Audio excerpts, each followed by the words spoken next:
سڵاتان لێبێوم کاتتان باش لە ساڵی 2016ەوە بڕیارێکی وەزارەتی تەندروستی حکوومەتی هەرێمی کوردستان هەیە کە دەڵێت ڕێگە نادرێ شوێنی نوێ بۆ کێشانی نێرگەلا لە هەرێمی کوردستان بکرێتەوە بەڵام لەو کاتەوە دەیان کافتریایی کێشانی نێرگەلا کراونەتەوە لە هەرێمی کوردستان تا چەندە ئەو شوێنانی کە دەکرێنەوەی یاسایی و ڕێگە پێدراون چی ڕێگەیان پێدەدا دەوترێ دەیان کرێکاری بیانی کە زۆرینەیان کچان و ژنان و لە ڕۆژهەڵاتی کوردستانەوە هاتوون لێرە کار دەکەن تا چەندە کاری ئەوان تەنها خزمەتکردنە لە کافتریاکان قسەی جۆرا زۆر دەکرێت دەمانەوێت گومانەکان لە نزیکەوە بزانین و بە پرسیارەکان ئەوەی هەیە ڕوون بکرێتەوە لە بەرنامەی ئەمجاری بنکۆڵ لەسەر ئەم پرسە گرنگە لەگەڵمان بن.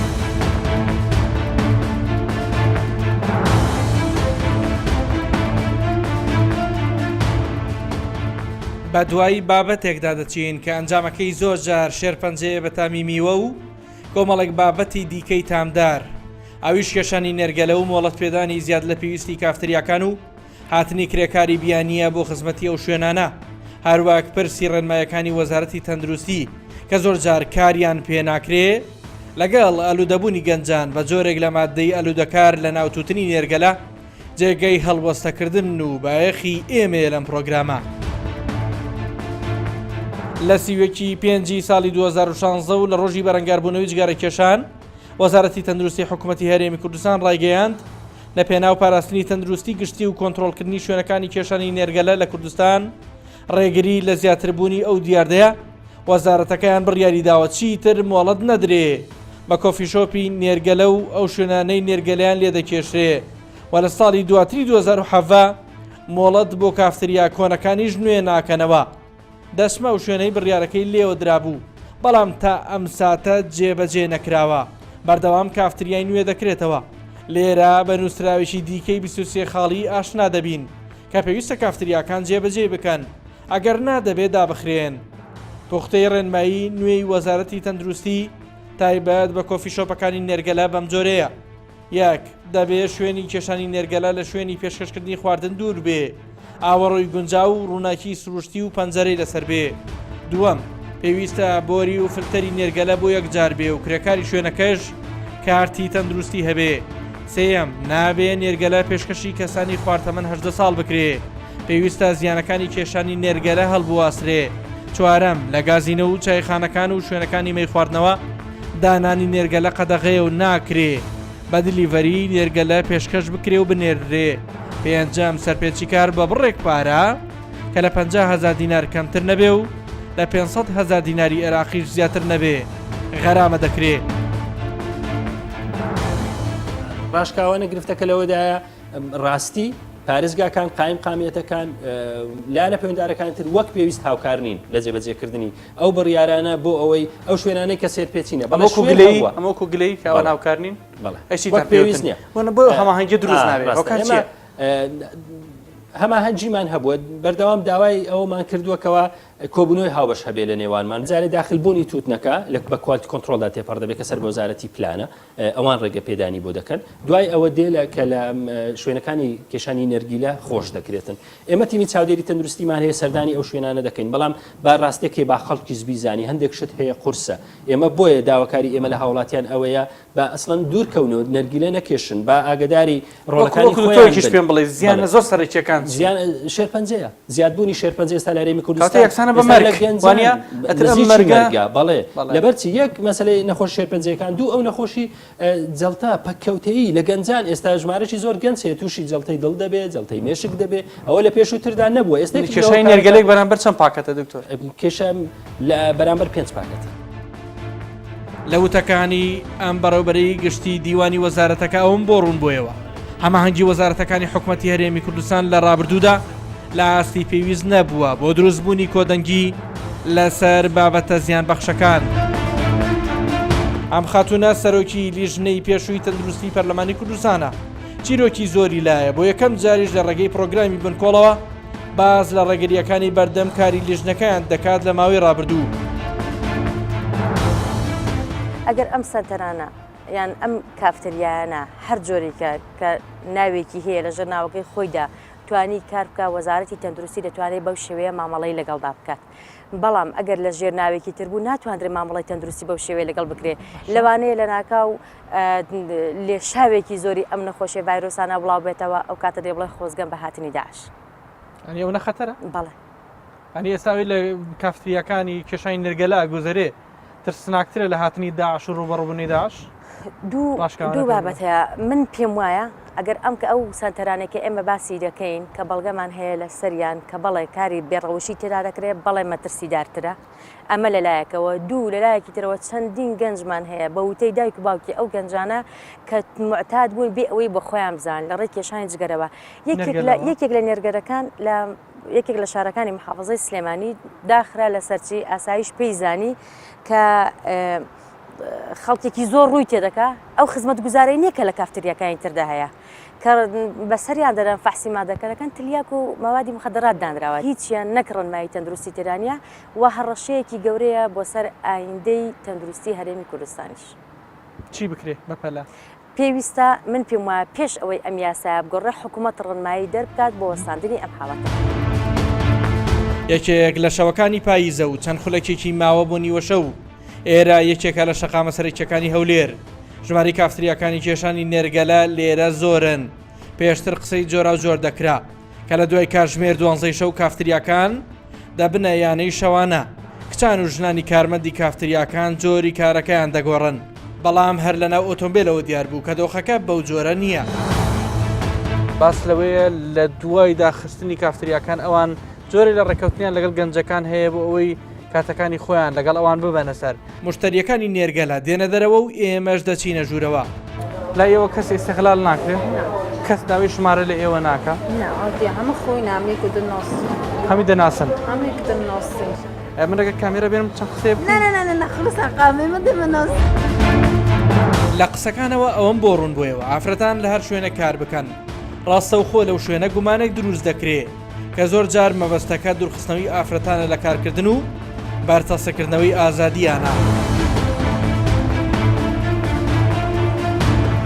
لێرە دیارە چەند خاتونێک کارەکەن هاتوونەتە ئەم کافتریایە بە پێی ئامارێکی بەڕێوەبەرێتی نشینگە و پاسپۆرتی هەرێمی کوردستان نزیکەی 2000 کچ و ژنی ئێرانی لە باشووری کوردستان کارتی نشینگە و ڕێکەپێدانی کاریان هەیە تەنها لە قەزای سۆران نزیکەی 150 ژن و کچ لە کافتریاکان کار دەکەن بۆچی مانگانیان لە 300 بۆ 600 دلاری ئەمریکیە. لەم کافتریایە ئەوەی کچەکانی نێگەران کردووە دانگۆی دەرەوەی کافتریاکانیانە کە دەڵێن زۆربیان کاری نەشیاو دەکەن هەندێک لەو خانمانە دەڵێن بۆ دەستکەوتی ژیان و بژێوی ژیانیان لێرەن هەندێکی تریشیان کە سوکاریان ئاگدار نین کە ئەوان لە کافتریا کار دەکەن دەژڵێن بۆ ئەوان ئەستەمە پابند بن بۆ بڕیاری کە داوایان لێ دەکات لە دوای کاتژمێر 12 شەو و تەواوبوونی کارەکەیان هەر لە ناو کافتریا بمێننەوە.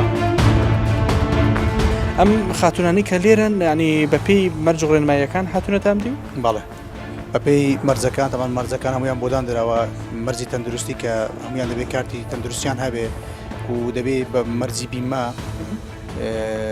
دەبێت ئیقامەتیان لێرە وەرگرتە بێ هەم ئیقامان هەبێ هەم کارتی تەندروستیان هەبێت لە ڕووی پزیشکی کە مەسەڵەن پاک بن. ئەوترێت لە کافتریەکان بەدەر لە وەکو کارمەندێک کارەکە بۆ کاری دیکە بەکاریان بەڕاستی ئەوە وایە ئەوان لێرە تەنها کارمەندی کافتریان یان نەخێر ڕاشکاوانە پێم بڵێ پرسیارەکە بۆ خۆم من وەکو خۆم دەتوانم جواب بدەمەوە وەکو کافتریا خۆم مەسئول مەسەر کافتریا خۆم نەخێر. ئەمە ناتوانم بڵێم ئیسانی باش و خراپ نییە لە هەموو وڵاتێکی ئیسانی باش و خراپ دێ بەڵام ئەمە هاتوین لێرە بە دروستی ئیشی خۆمان دەکەین. ئێستان پێنج مانگە لە شوقی ژیان دەکەم کەسم نەدیوە نەبێتە نێو شوقیمەنە مشکلێک هاتوتە پێشەنە لە ئاسایشی نەهێت جێ تۆ خۆت ئەگەر بڵێن ئەبێ لە کافتریا بمێنیتەوە دەبێنی؟ ناوەڵە حازرم بێکار بگەڕێمەوە شار و دیاری خۆمەما لێرە نەمێنەوە چونم بە ژیانم لە کافتریەک قەتم ئیژ نەکردو ئێستاش بە خاتی مشکلاتی ژیان و منداڵ و ئەوبەرەوبەری کەوتوینەوە شوێنە ئیش بکەین.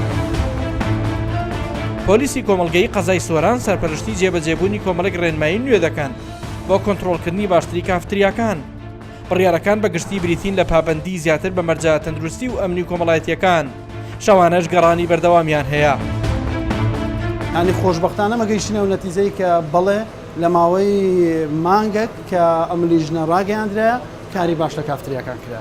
ئەو کارە باشان یەکەم پاکوخانی کافتریاکان، ڕاگررتنی کەش و هەوای کافتریاکان بە هەمان شێوە، نرخەکان وە جلوبەرجی ئافرەتان و پیاوان کە ئەگەموو لە ڕووی خاوێنیەوە لە ڕووی گەشت و گوزاریەوە شێوازێکی جوانی گەشت و گوزاری پێوە دیارە. ڕەوشەکە زۆر باش نەبوو، گونجاو نییە بوو شارێکی وەکو قەزای سووران کە شارێکی گەشتیاریە، شارەکە کە لە دەور و بەری هەموو گەشتیاریە خەڵکێکی لە دەرەوەی تێتن لە ناوەوەی تێدن لە جنوبی عێراق تێتایرە بوو گەشتیاری دەبێت کافتریاکان شیوەیەکی زۆر جوان هەبیتن. دەست بە چالاکی خۆمان کردووە و شیوەکە زۆر گۆرە بە ئەمە هەموو بوو ئەوەیە بوو هاوڵاتیانی خۆمانە بوو باشکردنی کافتریاکان. ڕەوشی کافتریاندا هاوڵاتی ئێمە سوودی لێوەربگیری بە شێوەیەکی باش لە ڕووی تەندروستی، لە ڕووی گەشت و گوزار، لە هەموو ڕوویەکەوە.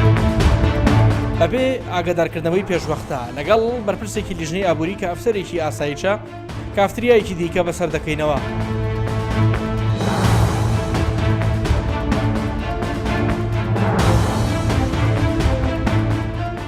من زانیاریم هەبوو کە یەکێک لەو خاتونانە ئیزن دراوە، دیپۆرت کراوەتەوە بۆ پێی گومانی لەسەر دروست بووە یان کاری نەشیاوی کردووە. ئەو وایە شتیوانی تا دوو کەسی تاسەت هێناوە.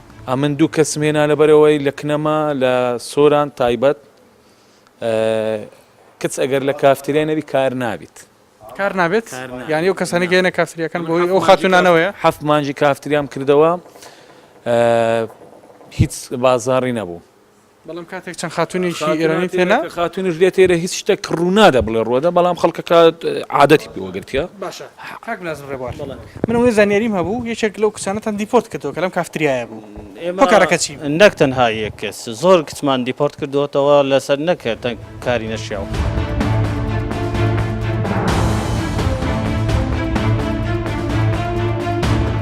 لە سەرەتای ئەم ساڵەوە تا ئێستا 500 کەسی بە ڕێگەزێرانی وەک دەستی کار هاتوونەتە ناوچەکە.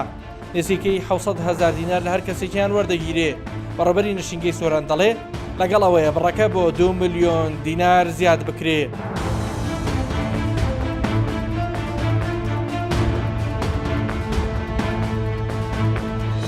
لە خەڵزەکەیەوە کرێکاری بیانی زۆرن. چۆن ئەمە لێکەێنەوە؟ ئایا بەڕاستی ئاساییەکە خەڵکی خۆت بێ ئیش بێ بەڵام کرێکاری دەرەوە بهێنیت؟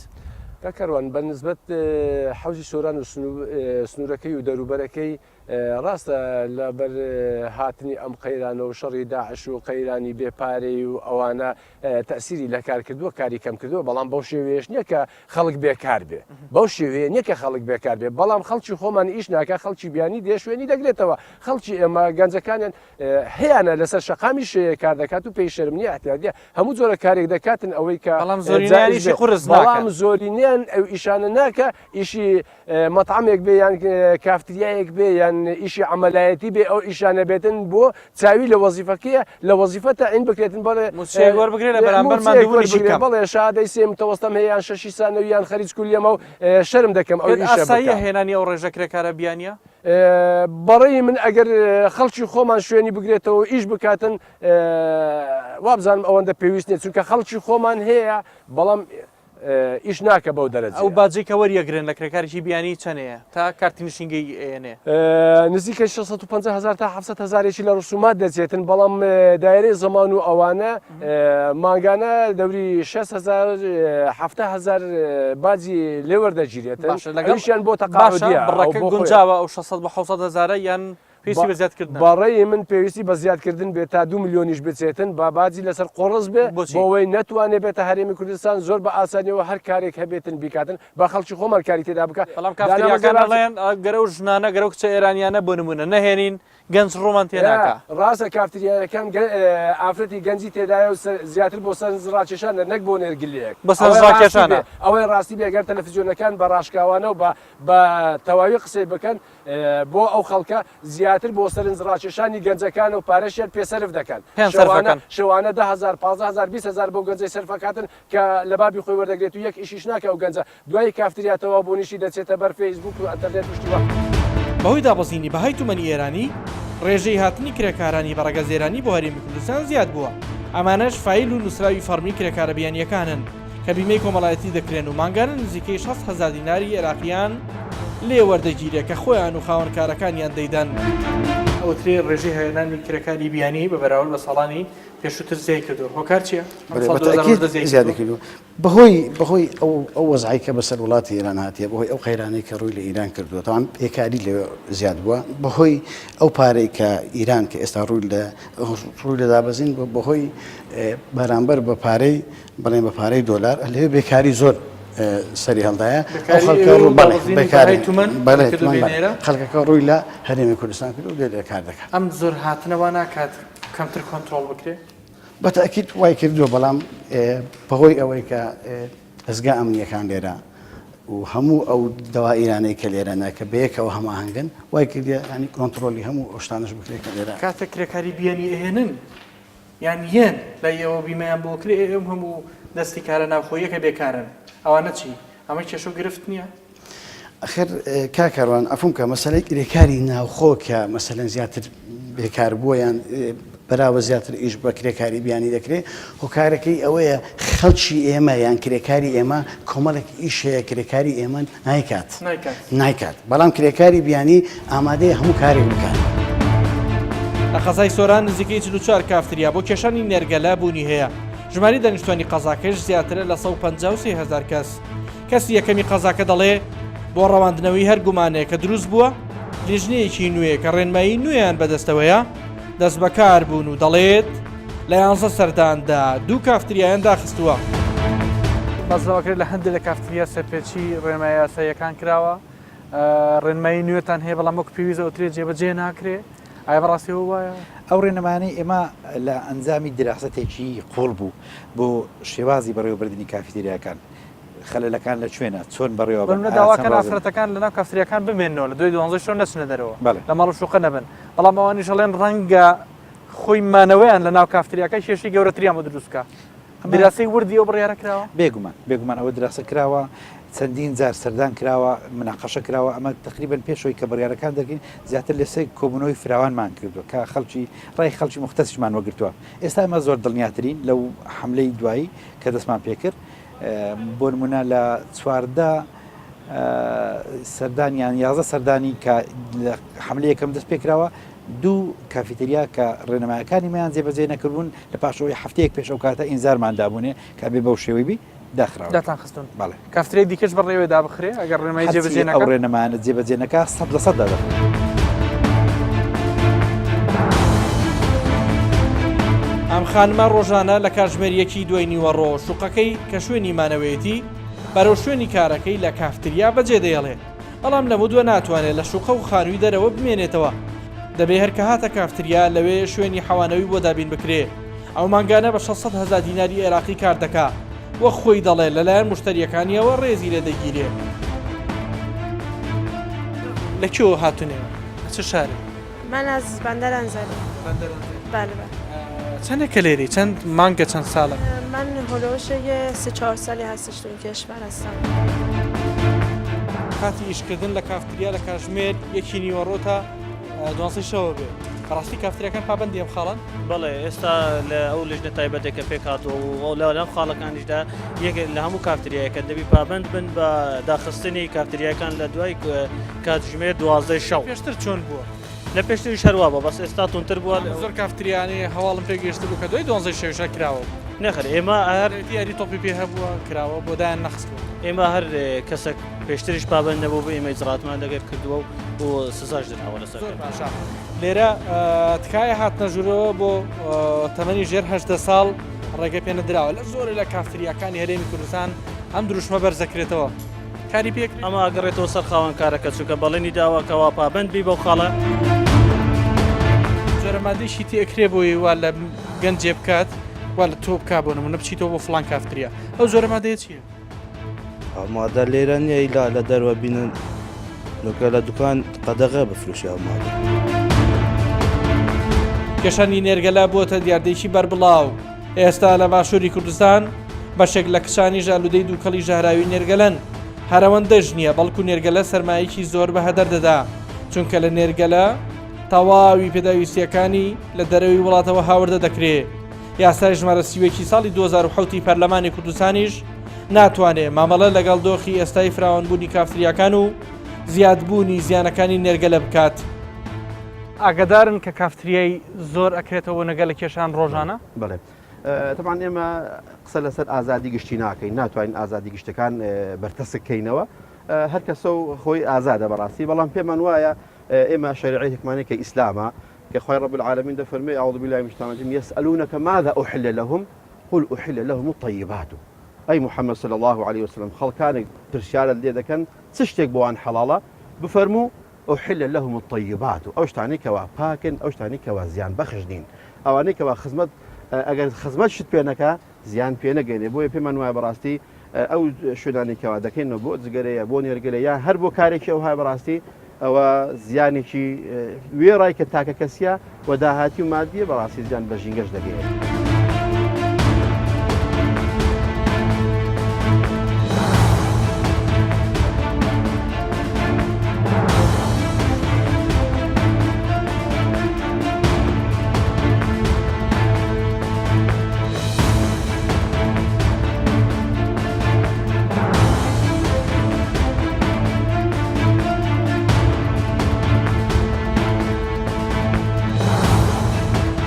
بەردەوامیش پزیشکی پسپۆر ڕێنمایی و ئاگداری لە ترسناکی مەترسیەکانی جگەرە و نێرگەلە دەخەنە ڕوو.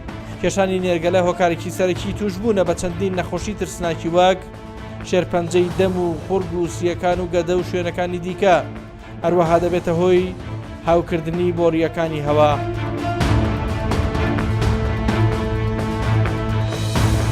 کەمێک دوورتر لە دووکەڵی نێرگەلەی کافتریاکان لە هەوایەکی پاچی قەزای سۆران ئەوەی ماوە بدرێ بە خاوەن کافتریاکانە 22 خاڵەیە کە تێیدا بەڕوونی پێیان دەڵێ کە دەبێت لەمە و دوات چی بکەن، بە تایبەتی ئەو خاڵە ڕوونکراوەتەوە کە ئافرەتان و کچانی بیانی نابێ لە شوقە و ماڵەکانی قەزای سۆراندا بن، بەڵکو هەردەبێ لە ناو کافتریاکاندا شوێنیان بۆ چاک بکرێ و لەوێ بمێننەوە و لە ژێر چاودێری کامێراکانی چاودێری بن.